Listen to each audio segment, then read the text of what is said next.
ਵਾਹਿਗੁਰੂ ਜੀ ਕਾ ਖਾਲਸਾ ਵਾਹਿਗੁਰੂ ਜੀ ਕੀ ਫਤਿਹ। ਏ ਮਨ ਮੈਗਲ ਕਹਾਂ ਬਸੀਅਲੇ, ਕਹਾਂ ਬਸੈ ਏ ਪਵਨਾ। ਕਹਾਂ ਬਸੈ ਸੋ ਸ਼ਬਦ ਉਦੋ, ਤਾਂ ਕੋ ਚੂਕੈ ਮਨ ਕਾ ਬਵਨਾ। ਨਦਰ ਕਰੇ ਤਾਂ ਸਤਿਗੁਰ ਮੇਲੇ, ਤਾਂ ਨਿਜ ਕਰ ਵਾਸਾ ਏ ਮਨ ਪਾਏ। ਆਪੈ ਆਪ ਖਾਏ ਤਾਂ ਨਿਰਮਲ ਹੋਵੈ, ਤਾਵਤ ਵਰਜ ਰਖਾਏ। ਕਿਉ ਮੂਲ ਪਛਾਨੈ ਆਤਮ ਜਾਣੈ, ਕਿਉ ਸਸ ਕਰ ਸੂਰ ਸੁਮਾਵੈ। ਗੁਰਮੁਖ ਹੋਮੇ ਵਿੱਚੋਂ ਖੋਵੈ, ਤੋ ਨਾਨਕ ਸਹਿਜ ਸੁਮਾਵੈ। ਇਹ ਮਨ ਨੇਚਰ ਹਿਰਦੈ ਵਸੀਅਲੇ, ਗੁਰਮੁਖ ਮੂਲ ਪਛਾਨ ਰਹੈ। ਨਾਭ ਪਵਨ ਕਰ ਆਸਨ ਵੈਸੈ, ਗੁਰਮੁਖ ਖੋਜਤ ਤਤ ਲਹੈ। ਸੋ ਸ਼ਬਦ ਨਿਰੰਤਰ ਨਿਜ ਕਰ ਆਛੈ, ਤ੍ਰਿਭੁਵਨ ਜੋਤ ਸੋ ਸ਼ਬਦ ਲਹੈ। ਖਾਵੈ ਦੁਖ ਭੋਗ ਸਾਚੇ ਕੀ, ਸਾਚੇ ਹੀ ਤ੍ਰਿਪਤਾਸ ਰਹੈ। ਅਨਹਦ ਬਾਣੀ ਗੁਰਮੁਖ ਜਾਨੀ, ਬਿਰਲੋ ਕੋ ਅਰਥਾਵੈ। ਨਾਨਕ ਆਗੈ ਸਭ ਸੱਚ ਸੋ ਬਾਖੈ, ਸੱਚ ਰਪੈ ਰੰਗ ਕਬੂ ਨ ਜਾਵੈ। ਜਾਂ ਇਹ ਹਿਰਦਾ ਦੇ ਨ ਹੋਤੀ, ਤੋ ਮਨ ਕੈਠੈ ਰਹਤਾ। ਨਾਭ ਕਮਲ ਅਸਤੰਭ ਨ ਹੋਤੋ, ਤਾਂ ਪਵਨ ਕਵਨ ਘਰ ਸਹਿਤਾ। ਰੂਪ ਨ ਹੋਤੋ ਰੇਖ ਨ ਕਾਈ, ਤਾਂ ਸ਼ਬਦ ਕਹਾਂ ਲਿਵ ਲਾਈ। ਰਗਤ ਬਿੰਦ ਕੀ ਮੜੀ ਨ ਹੋਤੀ, ਮਿਤ ਕੀਮਤ ਨਹੀਂ ਪਾਈ। ਵਰਨ ਪੇਖਸ ਰੂਪ ਨ ਜਾਪੀ, ਕਿਉ ਕਰ ਜਾਪੁਸ ਸਾਚਾ। ਨਾਨਕ ਨਾਮ ਰਤੇ ਬੈਰਾਗੀ, ਇਬ ਤਬ ਸਾਚੋ ਸਾਚਾ। ਹਿਰਦਾ ਦੇ ਨ ਹੋਤੀ ਉਦੋ, ਤੋ ਮਨ ਸੁਨ ਰਹਿ ਬੈਰਾਗੀ।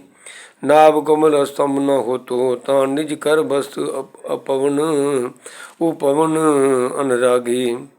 ਰੂਪ ਨ ਰੇਖਿਆ ਜਾਤ ਨ ਹੋਤੀ, ਤੋ ਅਕੁਲੀਨ ਰਹਿ ਤੋ ਸ਼ਬਦ ਸੋ ਸਾਰ। ਗੌਣ ਗਗਨ ਜਬ ਤਬੇ ਨ ਹੋਤੋ, ਤ੍ਰਿਭੁਵਨ ਜੋਤ ਆਪੇ ਨਿਰੰਕਾਰ। ਵਰਨ ਭੇਖ ਸਰੂਪ ਸੋ ਏਕੋ, ਏਕੋ ਸ਼ਬਦ ਵਿਡਾਨੀ। ਸਾਜ ਬਿਨਾ ਸੂਚਾ ਕੋ ਨਾਹੀ, ਨਾਨਕ ਅਕਥ ਕਹਾਣੀ। ਇਹ ਮਨ ਮੈਗਲ ਕਹਾਂ ਬਸੀਅਲੇ। ਜੋਗੀਆਂ ਦਾ ਗੁਰੂ ਸਾਹਿਬ ਨੂੰ ਪ੍ਰਸ਼ਨ ਹੈ ਕਿ ਇਹ ਮਨ ਮੈਗਲ ਕਹਾਂ ਬਸੀਅਲੇ, ਕਹਾਂ ਬਸੈ ਇਹ ਪਵਨਾ। ਇਹ ਸਵਾਸ ਪਵਨਾ ਕਿੱਥੇ ਵਸਦੇ ਹਨ, ਅਤੇ ਇਹ ਮਨ ਜੋ ਮੈਗਲ ਹਾਥੀ ਵਰਗਾ ਮਨ ਜਿਹੜਾ ਵਿਗੜਿਆ ਹੋਇਆ, ਇਹ ਕਹਾਂ ਬਸੀਅਲੇ, ਇਹ ਕਿੱਥੇ ਵਸਦਾ ਸੀ। ਕਹਾਂ ਬਸੈ ਇਹ ਪਵਨਾ, ਇਹ ਸਵਾਸ ਕਿੱਥੇ ਵਸਦੇ ਹਨ। ਕਹਾਂ ਬਸੈ ਸੋ ਸ਼ਬਦ ਉਦੋ, ਜਿਸ ਸ਼ਬਦ ਨਾਲ ਤੁਸੀਂ ਆਖਦੇ ਹੋ ਕਿ ਸਾਰਾ ਸੰਸਾਰ ਤਰ ਜਾਂਦਾ ਹੈ, ਉਹ ਸ਼ਬਦ ਕਿੱਥੇ ਵਸਦਾ। ਤਾਂ ਕੋ ਚੂਕੈ ਮਨ ਕਾ ਪਵਨਾ, ਜਿਸ ਸ਼ਬਦ ਦੇ ਰਾਹੀਂ ਮਨ ਦੀ ਭਟਕਣਾ ਮੁਕਦੀ ਹੈ, ਉਹ ਕਿੱਥੇ ਵਸਦਾ। ਤਾਂ ਸਤਿਗੁਰੂ ਜੀ ਦਾ ਜਵਾਬ ਹੈ, ਨਦਰ ਕਰੇ ਤਾਂ ਸਤਿਗੁਰੂ ਮੇਲੇ। ਪ੍ਰਭੂ ਮੇਰ ਦੀ ਨਜ਼ਰ ਕਰੇ ਤਾਂ ਸਤਿਗੁਰੂ ਦਾ ਮਿਲਾਪ ਪ੍ਰਾਪਤ ਹੁੰਦਾ। ਜਦੋਂ ਸਤਿਗੁਰੂ ਨੂੰ ਪਰਮਾਤਮਾ ਮਿਲਦਾ ਤਾਂ ਨਿਜ ਘਰ ਵਾਸਾ ਇਹ ਮਨ ਪਾਏ। ਇਹ ਮਨ ਫਿਰ ਆਪਣੇ ਆਪ ਵਿੱਚ ਸਮਾਇਆ ਰਹਿੰਦਾ, ਇਹ ਬਾਹਰ ਨਹੀਂ ਭਟਕਦਾ, ਆਪਣੇ ਨਿਜ ਰੂਪ ਵਿੱਚ ਸਮਾਇਆ ਰਹਿੰਦਾ। ਆਪੈ ਆਪ ਖਾਏ ਤਾਂ ਨਿਰਮਲ ਹੋਵੈ। ਜਦੋਂ ਮਨ ਦੀ ਆਪਣੀ ਉਸ ਬਿਰਤੀ ਨੂੰ, ਜਿਹੜੀ ਮੋਹ ਮਾਇਆ ਵਿੱਚ, ਤਿੰਨ ਗੁਣੀ ਮਾਇਆ ਵਿੱਚ ਭਟਕਦੀ ਹੈ, ਉਹਨੂੰ ਇਹ ਖਾ ਜਾਂਦਾ ਹੈ, ਭਾਵ ਉਸ ਨੂੰ ਮਾਰ ਲੈਂਦਾ ਹੈ। ਆਪੈ ਆਪ ਖਾਏ ਤਾਂ ਨਿਰਮਲ ਹੋਵੇ, ਫਿਰ ਜਾ ਕੇ ਪਿੱਤਰ ਹੋ ਜਾਂਦਾ। ਤਾਵਤ ਵਰਜ ਰਖਾਏ, ਫਿਰ ਇਹ ਭਟਕਦਾ ਮਨ ਜਿਹੜਾ ਵਰਜਿਆ ਜਾਂਦਾ, ਟਿਕ ਜਾਂਦਾ ਆਪਣੇ ਅੰਦਰ ਨਿਜ ਘਰ ਵਿੱਚ, ਉਸ ਪਰਮਾਤਮਾ ਦੇ ਸਿਮਰਨ ਵਿੱਚ। ਕਿਉ ਸਸ ਕਰ ਸੂਰ ਸੁਮਾਵੈ, ਕਿਉ ਮੂਲ ਪਛਾਨੈ ਆਤਮ ਜਾਣੈ। ਫਿਰ ਜੋਗੀ ਦਾ ਸਵਾਲ ਹੈ, ਕਿਉਂ ਮੂਲ ਪਛਾਨੈ, ਆਪਣੇ ਮੂਲ ਨੂੰ ਇਹ ਕਿਵੇਂ ਪਛਾਣੇ। ਆਤਮ ਜਾਣੈ, ਆਤਮ ਰੂਪ ਨੂੰ ਕਿਵੇਂ ਜਾਣੇ। ਕਿਉਂ ਸਸ ਕਰ ਸੂਰ ਸੁਮਾਵੈ, ਇਸ ਚੰਦਰਮਾ ਦੇ ਘਰ ਅੰਦਰ ਹਿਰਦੇ ਵਿੱਚ ਸ਼ੀਤਲਤਾ ਨਾ ਹੋਵੇ ਤਾਂ ਗਿਆਨ ਨਹੀਂ ਵਸਦਾ। ਤੋ ਉਹ ਚੰਦਰਮਾ ਰੂਪੀ ਸ਼ੀਤਲਤਾ ਵਿੱਚ ਸੂਰਜ ਸੁਮਾਵੈ, ਸੂਰਜ ਕਿਵੇਂ ਆ ਕੇ ਸਮਾ ਜਾਏ, ਗਿਆਨ ਦਾ ਸੂਰਜ ਕਿਵੇਂ ਆ ਕੇ ਚੜ੍ਹ ਜਾਏ। ਗੁਰੂ ਸਾਹਿਬ ਦਾ ਜਵਾਬ ਹੈ, ਗੁਰਮੁਖ ਹੋਮੇ ਵਿੱਚੋਂ ਖੋਵੈ। ਬੰਦਾ ਜੇ ਗੁਰਮੁਖ ਹੋ ਜਾਏ, ਮਨ ਦੀ ਮੱਤ ਤਿਆਗ ਕੇ ਗੁਰੂ ਦੀ ਮੱਤ ਗ੍ਰਹਿਣ ਕਰ ਲਵੇ, ਹੋਮੇ ਵਿੱਚੋਂ ਖੋਵੈ, ਫਿਰ ਉਹ ਆਪਣੀ ਵੱਖਰੀ ਹਸਤੀ ਜਿਹੜੀ ਕਾਇਮ ਹੋਈ ਪਈ ਸੀ ਉਸ ਨੂੰ ਖੋ ਜਾਂਦਾ। ਆਪਣੀ ਕੋਈ ਵੱਖਰੀ ਹਸਤੀ ਉਹਦੇ 'ਚੋਂ ਇਹ ਸੋਚ ਖਤਮ ਹੋ ਜਾਂਦੀ ਹੈ। ਉਸ ਨੂੰ ਫਿਰ ਇਹ ਲੱਗਦਾ ਕਿ ਅੰਦਰ ਬਾਹਰ ਸਭ ਉਹ ਪ੍ਰਭੂ ਨੇ ਇਹ ਸਰੀਰ ਧਾਰਨ ਕੀਤੇ ਹੋਏ ਨੇ, ਉਸ ਤੋਂ ਬਿਨਾਂ ਕੋਈ ਦੂਜਾ ਹੈ ਹੀ ਨਹੀਂ ਹੈ। ਹੋਮੇ ਵਿੱਚੋਂ ਖੋਵੈ, ਇਹ ਆਪਣੀ ਵੱਖਰੀ ਮੈਂ ਖਤਮ ਹੋ ਜਾਂਦੀ ਹੈ। ਤੋ ਨਾਨਕ ਸਹਿਜ ਸੁਮਾਵੈ, ਇਹ ਨਾਨਕ ਫਿਰ ਉਹ ਸਹਿਜ ਵਿੱਚ ਸਮਾਉਂਦਾ, ਫਿਰ ਉਹ ਜਾ ਕੇ ਅੰਦਰ ਟਿਕਦਾ। ਇਹ ਮਨ ਜਿਹੜਾ ਫਿਰ ਮੈਗਲ ਹੈ, ਇਹ ਬਸ ਆ ਜਾਂਦਾ, ਸਵਾਸ ਹੀ ਅੰਦਰ ਟਿਕ ਜਾਂਦੇ ਨੇ, ਮਨ ਦੀ ਵੀ ਭਟਕਣਾ ਮੁੱਕ ਜਾਂਦੀ ਹੈ। ਕਦੋਂ ਜਦੋਂ ਬੰਦਾ ਪ੍ਰਭੂ ਦਾ ਸਿਮਰਨ ਕਰਦਿਆਂ ਇੱਕੋ ਨੂੰ ਹੀ ਜਾਣਦਾ, ਅੰਦਰ ਬਾਹਰ ਹਰ ਪਾਸੇ, ਅਤੇ ਫਿਰ ਉਹਦੀ ਹੋਮੇ ਦੀ ਦੀਵਾਰ ਟੁੱਟਦੀ ਹੈ ਤੇ ਸਹਿਜ ਦੀ ਅਵਸਥਾ ਜਿਹੜੀ ਹੈ ਪ੍ਰਾਪਤ ਹੁੰਦੀ ਹੈ। ਇਹ ਮਨ ਨੇਚਲ ਹਿਰਦੈ ਵਸੀਲੇ ਗੁਰਮੁਖ ਮੂਲ ਪਛਾਣ ਰਹਿ। ਇਹ ਗੁਰੂ ਸਾਹਿਬ ਦਾ ਜਵਾਬ ਅਜੇ ਜਾਰੀ ਹੈ। ਇਹ ਮਨ ਨੇਚਲ ਹਿਰਦੈ ਵਸੀਲੇ, ਇਹ ਜਿਹੜਾ ਮਨ ਜਿਹੜਾ ਭਟਕਦਾ ਰਹਿੰਦਾ ਹੈ, ਇਹ ਫਿਰ ਨੇਚਲ ਹੋ ਕੇ ਇਸ ਦੀ ਭਟਕਣਾ ਮੁੱਕ ਕੇ ਹਿਰਦੈ ਵਸੀਲ, ਹਿਰਦੇ ਵਿੱਚ ਹੀ ਵਸ ਜਾਂਦਾ ਹੈ, ਅੰਦਰੋਂ ਉਸ ਰੱਬੀ ਜੋਤ ਵਿੱਚ ਟਿਕ ਜਾਂਦਾ ਹੈ। ਗੁਰਮੁਖ ਮੂਲ ਪਛਾਣ ਰਹਿ, ਗੁਰੂ ਵਾਲੇ ਪਾਸੇ ਮੁੱਖ ਕਰਕੇ ਹੀ ਗੁਰੂ ਦੀ ਮੱਤ 'ਤੇ ਤੁਰਿਆ ਹੀ ਮੂਲ ਪਛਾਣਿਆ ਜਾਂਦਾ ਹੈ। ਗੁਰੂ ਸਮਝਾਉਂਦਾ ਰਹੇ, ਮਨ ਤੂੰ ਜੋਤ ਸਰੂਪ ਹੈ, ਆਪਣਾ ਮੂਲ ਪਛਾਣ ਪਾਈ। ਮਨ ਤੂੰ ਸਰੀਰ ਨੂੰ ਦੇਹ ਦੇ ਆਸ ਵਿੱਚ ਆਇਆ ਹੋਇਆ, ਤੂੰ ਦੇਹ ਨੂੰ ਆਪਣਾ ਆਪਾ ਸਮਝਦਾ, ਦੇਹ ਤੇਰਾ ਆਪਾ ਨਹੀਂ ਹੈ, ਤੇਰਾ ਮੂਲ ਜਿਹੜਾ ਹੈ ਉਹ ਜੋਤ ਹੈ, ਨਿਰੰਕਾਰੀ ਜੋਤ ਹੈ। ਤਾਂ ਫਿਰ ਜੇ ਬੰਦਾ ਗੁਰਮੁਖ ਹੋਵੇ, ਗੁਰੂ ਦੀ ਗੱਲ ਮੰਨ ਲਵੇ, ਮੂਲ ਪਛਾਣ ਰਿਹਾ, ਆਪਣੇ ਮੂਲ ਦੀ ਪਛਾਣ ਕਰ ਜਾਂਦਾ। ਨਾਭ ਪਵਨ ਕਰ ਆਸਣ ਬੈਸੈ, ਫਿਰ ਇਹ ਪਵਨ ਜੋ ਸਵਾਸ ਨਾਭੀ ਤੋਂ ਸ਼ੁਰੂ ਹੁੰਦੇ ਨੇ, ਕਰ ਆਸਣ ਬੈਸੈ, ਇਹਨਾਂ ਦਾ ਆਸਣ ਹੀ ਫਿਰ ਘਰ 'ਚ ਹੀ ਹਿਰਦੇ ਘਰ ਵਿੱਚ ਟਿਕ ਜਾਂਦਾ, ਸਵਾਸ ਅੰਦਰ ਟਿਕ ਜਾਂਦੇ ਨੇ। ਸਵਾਸਾਂ ਰਾਹੀਂ ਬੰਦਾ ਬਾਹਰ ਦੁਨੀਆਦਾਰੀ ਨਾਲ ਨਹੀਂ ਭਟਕਦਾ, ਸਵਾਸ ਅੰਦਰ ਹਿਰਦੇ ਵਿੱਚ ਟਿਕਾ ਕੇ ਨਾਮ ਵਿੱਚ ਜੁੜਦਾ ਹੈ। ਗੁਰਮੁਖ ਖੋਜਤ ਤਤ ਲਖੈ, ਫਿਰ ਗੁਰਮੁਖ ਬੰਦਾ ਗੁਰਮੁਖ ਬਣ ਕੇ ਖੋਜ ਕਰਦਾ, ਗੁਰੂ ਦੀ ਬਾਣੀ ਅਨੁਸਾਰ ਜੀਵਨ ਕਮਾਉਂਦਾ, ਤਤ ਲਖੈ, ਫਿਰ ਸੱਚੇ ਗਿਆਨ ਨੂੰ ਪ੍ਰਾਪਤ ਕਰਦਾ, ਉਸ ਰੱਬੀ ਜੋਤ ਨੂੰ ਪਛਾਣਦਾ, ਤਤ ਗਿਆਨ ਨੂੰ ਪਛਾਣਦਾ। ਸੋ ਸ਼ਬਦ ਨਿਰੰਤਰ ਨਿਜ ਘਰ ਆਛੈ, ਫਿਰ ਉਹ ਸ਼ਬਦ ਨਿਜ ਘਰ ਵਿੱਚ ਹੀ ਆਪਣੇ ਹਿਰਦੇ ਵਿੱਚ ਹੀ ਟਿਕ ਜਾਂਦਾ। ਆਪਣੀ ਉਹ ਜਿਹੜੀ ਅਸਲੀਅਤ ਹੈ ਰੱਬੀ ਜੋਤ ਵਾਲੀ, ਸ਼ਬਦ ਜੋ ਅੰਦਰ ਹੈ ਉਹਦੇ ਵਿੱਚ ਸ਼ਬਦ ਟਿਕ ਜਾਂਦਾ। ਤ੍ਰਿਭੁਵਨ ਜੋਤ ਸੋ ਸ਼ਬਦ ਲਹੈ, ਤ੍ਰਿਭੁਵਨ ਵਿੱਚ ਸਮਾਈ ਹੋਈ ਜੋਤ ਸੋ ਉਹ ਸ਼ਬਦ ਦੇ ਰਾਹੀਂ ਉਸ ਦੀ ਸਮਝ ਆ ਜਾਂਦੀ ਹੈ ਕਿ ਉਹ ਜੋਤ ਹਿਰਦੇ ਵਿੱਚ ਵੀ ਟਿਕ ਜਾਂਦਾ ਅਤੇ ਬਾਹਰ ਵੀ ਹਰ ਪਾਸੇ ਜੋਤ ਨੂੰ ਹੀ ਵੇਖਦਾ। ਫਿਰ ਵਿਕਾਰਾਂ ਵਾਲੇ ਪਾਸੇ ਸੋਚ ਮੁੱਕ ਜਾਂਦੀ ਹੈ। ਇਹੋ ਹੀ ਨਜ਼ਰ ਹੁੰਦੀ ਹੈ ਜਿਹੜੀ ਪਹਿਲਾਂ ਵਿਕਾਰਾਂ ਵਿੱਚੋਂ ਹੋਰ ਰਸ ਲੱਭਦੀ ਫਿਰਦੀ ਸੀ, ਹੁਣ ਇਹ ਰਸ ਸਾਰੇ ਸੰਸਾਰ ਵਿੱਚੋਂ ਪਰਮਾਤਮਾ ਜੋਤ ਨੂੰ ਦੇਖਦੀ ਹੈ। ਇਹ ਵਿਸ਼ ਸੰਸਾਰ ਤੁਮ ਦੇਖਦੇ, ਇਹ ਹਰ ਕਾ ਰੂਪ ਹੈ, ਰੂਪ ਨਜ਼ਰੀ ਆਏ, ਇਹ ਤਬਦੀਲੀ ਆ ਜਾਂਦੀ ਹੈ। ਖਾਵੈ ਦੁੱਖ ਭੂਖ ਸਾਚੇ ਕੀ, ਭੂਖ ਸਾਚੇ ਕੀ, ਜਦੋਂ ਸੱਚੇ ਦੀ ਭੁੱਖ ਲੱਗਦੀ ਹੈ, ਸਾਚੇ ਨਾਮ ਕੀ ਲਾਗੈ ਭੂਖ, ਉਤ ਭੂਖ ਹੈ ਖਾਏ ਚਲੀਏ ਦੁੱਖ। ਭੂਖ ਸਾਚੇ ਕੀ, ਜਦੋਂ ਸੱਚੇ ਦੀ ਭੁੱਖ ਲੱਗਦੀ ਹੈ, ਪ੍ਰਭੂ ਦੇ ਨਾਮ ਦੀ ਤੰਗ ਪੈਦਾ ਹੁੰਦੀ ਹੈ, ਖਾਵੈ ਦੁੱਖ, ਉਹ ਦੁੱਖਾਂ ਨੂੰ ਖਾ ਜਾਂਦੀ ਹੈ। ਦੁੱਖਾਂ ਵਾਲੀ ਗੱਲ ਕੋਈ ਅੰਦਰ ਟਿਕਦੀ ਨਹੀਂ, ਫਿਰ ਸੁੱਖ ਹੀ ਸੁੱਖ, ਆਨੰਦ ਹੀ ਆਨੰਦ।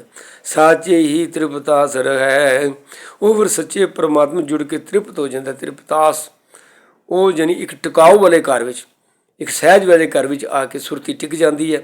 ਸਭ ਕੁਛ ਹੀ ਅੰਦਰ ਹਿਰਦੇ ਵਿੱਚ ਟਿਕ ਜਾਂਦਾ, ਬਾਹਰ ਦੀ ਭਟਕਣਾ ਮੁੱਕ ਜਾਂਦੀ ਹੈ।